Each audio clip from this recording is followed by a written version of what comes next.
ئەم کاتتان باش بینەرانی خۆشەویستی تلویزیۆنی کۆمەڵە بە یارمەتی هاوڕانی هاوکارم لە خزمەتانداین بۆ پێشکەشکردنی گەشتیوەڵەکانی سەرلەبانی ڕۆژی یەکشەممە. سەرەتا سەردێڕی چەند هەواڵ.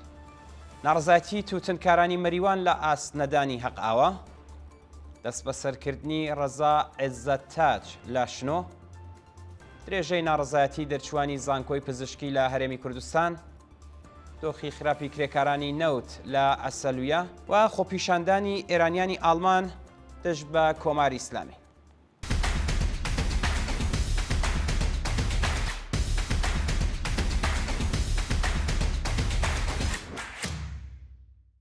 ناڕزایەتی تووتنکارانی مەریوان لە ئاستنەدانی هەقئاوە. ڕۆژی شەممە 17 جوۆزەردان تووتنکارانی مەریوان لە ئاستابین نەکردنی ئاو بۆ کێڵگەکانیان ناڕزایەتیان دەربڕی. بەو تێی ناڕازیان دەوڵەت بەڵێنیدا بوو لە ڕێگەی بەنداوی گارانەوە ئاوی کەشاوەرزان و باخدارانی مەریوان دابین بکات، بەڵام وێڕای واژۆکردنی گرێبەست لەگەڵ کەشاوەرزان بەڵێنەکانی جێبەجێ نەکردووە و بەرپرسانی ڕژیم لە دابینکردنی هەقئاوەی جوتیاران خۆ دەبوێر. دەست بە سەرکردنی ڕەزا عێززەتتاج لە شنۆ. ڕۆژی شەممە 17 جوۆزەردان ڕەزا عێززەتتاج بەندکراوی سیاسی پێشوو هاوڵاتی خەڵکی گوندی شاهوانەی سەر بە شاری شنۆ لەلایەن هێزە ئەمنیەتیەکانەوە دەست بەسەر کرا. بە پێی زانیاریەکان ڕەزا عێززەتتاج لەلایەن ئیسلاحاتی سوپای پاسدارانەوە بانکێشت و دواتر دەست بەسەر کراوە. هەتا کاتی داڕشتنی ئەم هەواڵە هیچ زانیاریک لەسەر هۆکاری بەندکرانی ئەو شارۆمەندە لەبەردەستدانە. جێگای ئاماژەی کە ڕەزا عێززەتتاج پێشتر ماوەی بەندکرانی لە زیندانەکانی نەغەدە و ورمێ تێپەڕ کردو. کوژرانی هاوڵاتیەک بەهۆی کێشەی خێزانی لە شاری سنە. بەهۆی شەڕی نێوان سێ برا لە گوندی ساتێڵەی سەر بە شاری سنە، برای بچووکی بنەماڵەکە بەچەک کوژراوە. بەو تێی سەرچاوەکانی هەواڵ سێ برای خەڵکی گوندی ساتێڵەی سەر بە شاری سنە لەسەر میراتی باوکیان بۆتە شەڕیان و دوو برای گەورەتر برا بچووکەکەیان لە بەردەم ماڵی باوکیانە بەچەک کوشتووە. درێژەی ناڕەزایەتی دەرچوانی زانکۆی پزیشکی لە هەرێمی کوردستان. ڕۆژی شەممە 17 جوۆزەردان دەرچوانی زانکۆی پزیشکی لە شارەکانی هەولێر و سۆران بۆ جارێکی دیکە دژ بە ناڕوونی دۆخی پیشەیی کۆبوونەوە. بە پێی راپۆرتی میدیاکانی باشووری کوردستان، دەرچوانی زانکۆی زانیاری پزیشکی هەرێمی کوردستان کە بە شێوەی خۆبەخش یان قەراردادی لە ناوەندە دەرمانیەکان کار دەکەن، خوازیاری دامەزرانی فەرمین و تا ئێستا چەندین جار لە بەردەم ناوەندە حکومیەکان خۆپیشاندانیان کردووە. ڕۆژی شەممە ناڕازیان دەستیان لە کار کێشاوەتەوە و لە دوو کۆبوونەوەی جیاجیادا خوازیاری دیاریکردنی کات بۆ دامەزرانی فەرمی و چاکسازی لە سیستمی ڕیزبەندی شیفتەکان بوو. کۆبوونەوەی کرێکارانی ئاو ئاوەڕۆی خوزستان لە ئەهواز. ڕۆژی شەممە 17 جوۆزەردان کرێکارانی شاغڵ لە ڕێکخراوی ئاو ئاوەڕۆی خوزستان دژ بە دۆخی خراپی پیشەیی و مەعیشەتی لە شاری ئەهواز کۆبوونەوە. کرێکارانی ناڕازی بە بەدەستەوەگرتنی پلاکارد خوازیاری زیادکردنی حەقدەست بە پێی ڕێژەی هەڵاوسان، تەزمینی ئەمنیەتی پیشەیی، پێدانی داخوازیە دواخراوەکان، بەکردەوە دەرهاتنی گەڵاڵەی ڕیزبەندی پیشەکان و دابیندکردنی بیمەی دەرمانی بوون. ناڕزایەتی ژینگە دۆستانی ئیسفەهان لە ناوچەی ئەلەویجە. ڕۆژی جومعە 16 جوۆزەردان ژینگە دۆستانی ناوچەی ئەلەویجەی ئیسفەهان دژ بە چالاکی دەیان مەعدەن و لە ناوچوونی ژینگە ناڕزایەتیان دەربڕی. بە پێی ئەو دیمەنانەی لە تۆڕە کۆمەڵایەتیەکان بڵاو کراوەتەوە، خۆپیشاندەران زنجیرەی ئینسانیان ساز کردووە و بەوتنەوەی دروش هۆشداریان بە مافیاکانی حکوومەتدا و ڕانگەاندووە کە حازرن لە پێناو پاراستنی ژینگەی ئەلەویجە گیانیان فدا بکەن. دۆخی خراپی کرێکارانی نەوت لە ئەسەلویە. بەوتەی شۆڕای ڕێخستنی ناڕزایەتی کرێکارانی نەوت بەهۆی نەبوونی ئیمکاناتی ڕفاهی کرێکارانی شاغڵ لە پرۆژە نەوتیەکانی ئەسەلویە ناچارن لە نەماسخانە پشوو بدەن.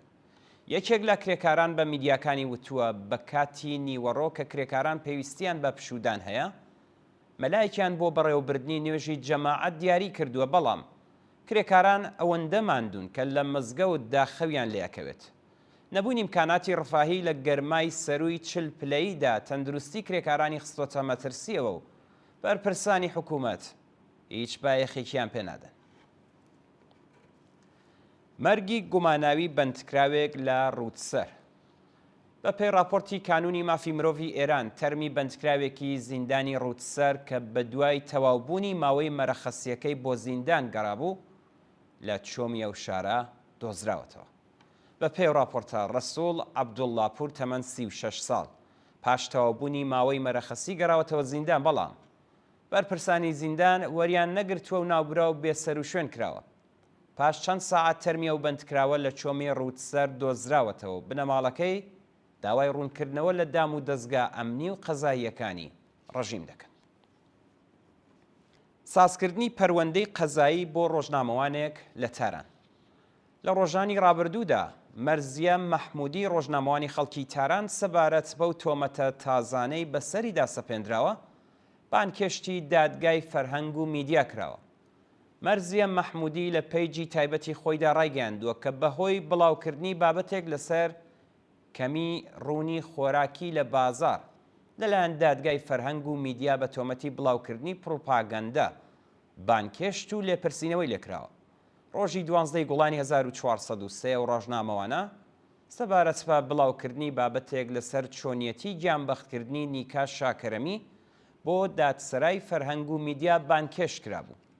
کۆتایی مانگی گوڵانی 1402 مەرزیە مەحموودی لەلایەن لەقی دووی دادگای ئینقلابی تاران بە 24 ملیۆن تمەن جەریمەی ماڵی و 1 ساڵ دوورخرانەوە بۆ شارستانی تۆربەتجام مەحکوم کرابوو. دزینی هەزاران بەڵگەی سازمانی ئەمنیەتی ئیسرائیل لەلایەن کۆماری ئیسلامیەوە. میدیاکانی کۆماری ئیسلامی ڕۆژی شەممە هەفتەی جۆزەردان ڕایانگەیاند هێزە ئەمنیەتیەکانی ئەو وڵاتە توانیویانە هەزاران بەڵگەی نەهێنی سەبارەت بە پرۆژە ئاتۆمیەکانی ئیسرائیل بدزن. بە وتەی میدیاکانی ڕەژیم ماوەیەک لەمەوبەر ئەو ئەمەلیاتە ئەنجام درراوە و هۆکاری دێربڵاوکردنی هەواڵەکە گواستنەوەی بەڵگەکان بۆ نێو خاکی ئێران و ئەو شوێنانە بووە کە بۆی دیاری کراوە. هەواڵنێری دەنگ و ڕەنگی کۆماری ئیسلامی ڕایگەیاند ڕێژەی بەڵگەکان زۆرە و کاتێکی فراوانی دەوێت بۆ ئەوەی بتوانن ناوەڕۆکی بەڵگەکان ئاشکرا بکەن.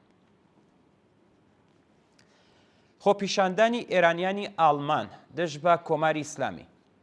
ڕۆژی شەممە هەفتەی جۆزەردان کۆمەڵێک لە ئێرانیانی ئازادیخوازی هامبۆرگ دژ بە کوشتنی ئێلاها حسەین نەژاد و نەبوونی ئەمنیەت بۆ ژنانی کۆمەڵگا خۆپیشاندانیان کرد. ئەو کۆبوونەوەی کە هەموو هەفتەیەک بۆ پشتیوانی لە بەندکراوانی سیاسی لە وڵاتی ئاڵمان بەرەوە دەچێت لەلایەن ئازادی خوازانەوە پێشوازی لێکراوە و خۆپیشاندەران بە بەدەستەوەگرتنی وێنەی ئێلاها حسەین نەژاد دژ بە کۆماری ئیسلامی دروشمیان بەرز کردوێتەوە. ناڕازیان هەروەها لە دروشمەکانیاندا خوازیاری هەڵوەشانەوەی سزای سێدارە و ئازادی هەموو بەندکراوانی سیاسی بوون. دو هەواڵمان سەبارەتە بە هێرشی ئاسمانی رووسیا بۆ سەر ئۆکراین و قوربانی بوونی چەندین کەس.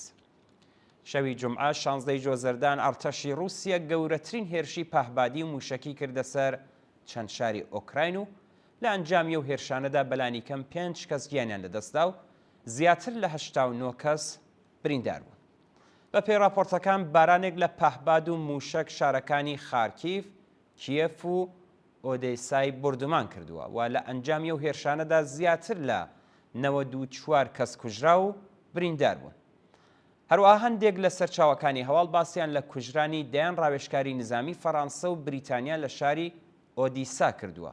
لە شاری سۆمی، خێرسۆن و زاپۆرۆژیاش شەڕێکی سەخت لە نێوان سەربازانی رووسیا و ئۆکراین ڕووی داوە و بە دەیان کەس بریندار بوو.